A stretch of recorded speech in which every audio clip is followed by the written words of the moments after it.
Buongiorno e benvenuti nel piccolo giardino di Monfestino. Oggi vorrei parlarvi di una pianta che fa parte della stessa famiglia del timo, del basilico, del rosmarino. Si tratta della salvia, in particolare la salvia officinalis.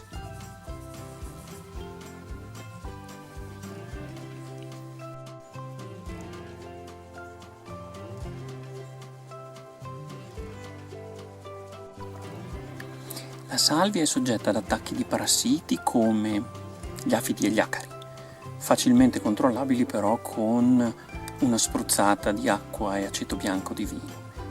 Per il resto la malattia che la colpisce di più, una malattia fungina, è l'oidio. L'oidio si può prevenire innaffiando, quando si innaffia, non bagnando le foglie. È uno dei metodi per prevenire l'oidio. L'altra è lasciare una circolazione di aria.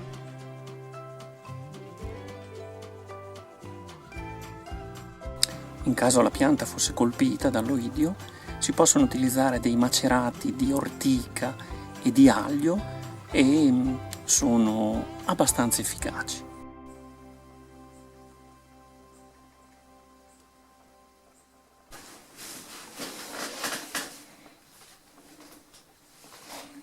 Posso, Gray? Allora, la salvia, ecco appunto. Gray, per favore. La salvia fa parte della famiglia delle Lamiaceae, ci sono oltre 900 specie conosciute. Io sì, sono qui dietro Gray. È un'erbacea perenne, aromatica e rustica. Dai! Appunto. Ecco, fai ballare tutto, anche se spesso viene coltivata come annuale. Scusate l'intromissione di Gray.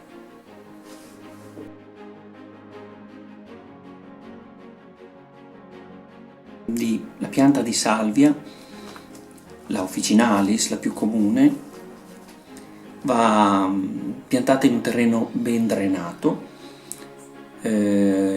sempre umido, l'esposizione come dicevamo al sole. Nel momento della piantumazione si può aggiungere materia organica, dopo non serve più durante la coltivazione della pianta.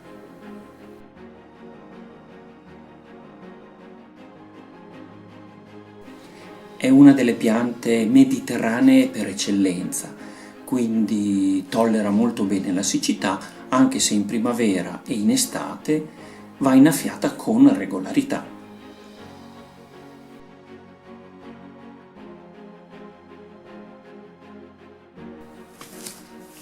Ha delle proprietà conosciute da secoli, antibatteriche, antinfiammatorie e astringenti.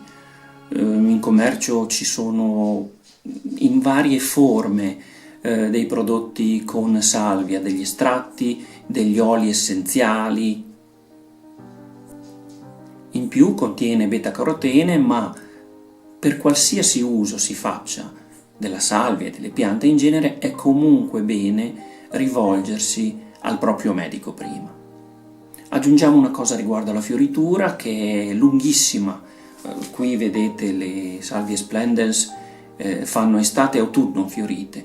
Anche gli altri tipi di salvia, la più comune, la officinalis, dura tutta l'estate e l'inizio dell'autunno. È una fioritura ascellare ed è molto molto gradevole.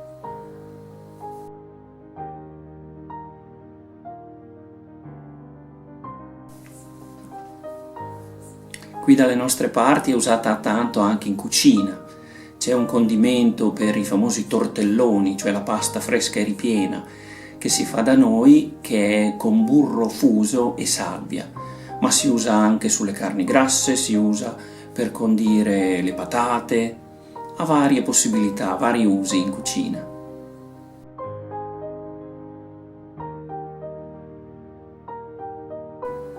È una pianta che può tranquillamente anche resistere al gelo, anche se non intenso.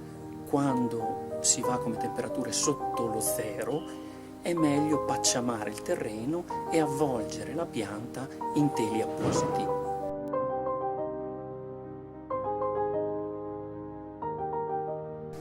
Come dicevo all'inizio, la salvia viene utilizzata da secoli Già nel Medioevo veniva utilizzata contro la caduta dei capelli, per il suo potere cicatrizzante, che ancora adesso viene utilizzata in questo modo, ma anche durante riti magici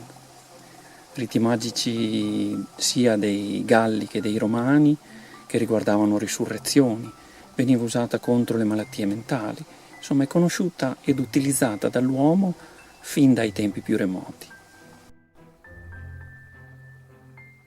Un'altra specie di salvia è la Salvia splendens.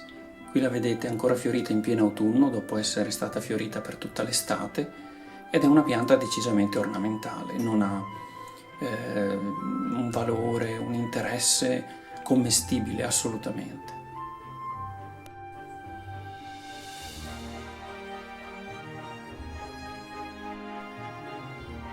E ricordate, qualunque giorno sia, rendetelo bello.